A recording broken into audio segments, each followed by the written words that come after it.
1998 সালের 30 আগস্ট রাতে দৈনিক রানার সম্পাদক সাইফুল আলম যশোর শহর থেকে বেজপাড়ার বাসভবনের দিকে যাচ্ছিলেন।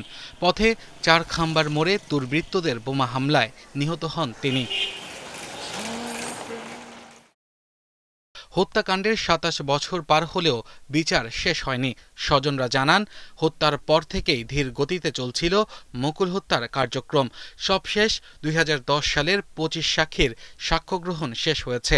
এ সময় এক আসামি ফারাজি আজমহল হোসেন হাইকোর্টের রিট করেন।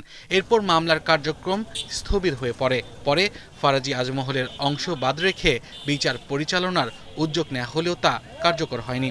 27 বছর পরেও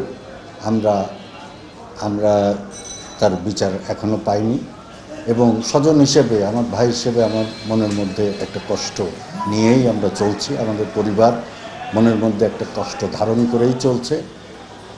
আমার মনে হয় যে এই বিচারটা আবার নতুন করে শুরু করা হোক এবং এর সঠিক বিচার বিশ্লেষণ করে, তথ্য বিশ্লেষণ করে সঠিক বিচার সম্পন্ন করা হোক।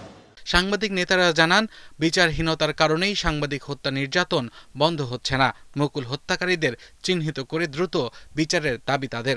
তো একটা মামলা ফয়সালা হতে আসলে কত সময় লাগতে পারে? বাংলাদেশের আইন ব্যবস্থা, বিচার ব্যবস্থার জটিলতার বিষয়গুলো আমরা জানি, কিন্তু এটা কোনোভাবেই গ্রহণযোগ্য না যে 26-27 বছর পার হয়ে যাবে, তারপরেও একটি হত্যাকাণ্ডের বিচার তার স্বজনরা পাবে না। এটা হতে পারে না। এই বর্তমান অন্তর্বর্তীকালীন সরকারের আমলে এই হত্যার সুষ্ঠু বিচারের দাবিতে আমরা সমাবেশ করব, শোক র্যালি করব। শহীদের স্মৃতির জন্য নির্মিত স্মৃতিস্তম্ভে আমরা ফুল দেব এবং সাথে তার আত্মার মাগফিরাত কামনায় দোয়া ও মিলাদ মাহফিলের আয়োজন করব। পাবলিক প্রসিকিউটর জানান, সাংবাদিক মুকুল হত্যা মামলার বিচার কাজ শেষ পর্যায়ে ছিল, কিন্তু হাইকোর্ট এক আসামির আবেদনের কারণে মামলাটির যুক্তিতর্ক করা সম্ভব হয়নি।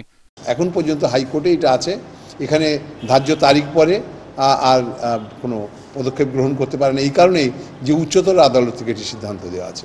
এখন এইটা থেকে যদি মামলাটিকে গতিশীল করতে হয়, মামলাটিকে যদি আবার পুনর্জাগরণ করতে হয়, তাহলে বাদীকে এই ব্যাপারে ভূমিকা রাখতে হবে।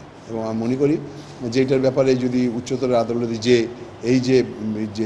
রিভিশন যে আদেশ, এই আদেশটাকে বিরুদ্ধে তাকে যেতে হবে এবং তিনি এখান থেকে যদি কোনো পরিত্রাণ বা কোনো ফলাফল নিয়ে আসতে পারেন, আবার এখানে কার্যক্রম শুরু হবে বলে মনে হয়। শহীদ সাংবাদিক সাইফুল আলমের 27তম মৃত্যুবার্ষিকী উপলক্ষে প্রেস ক্লাব, যশোর সাংবাদিক ইউনিয়ন ও সাংবাদিক ইউনিয়ন যশোর কর্মসূচি গ্রহণ করেছে।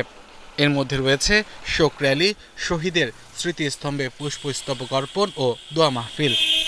আব্দুল আল মামুন, ৭১।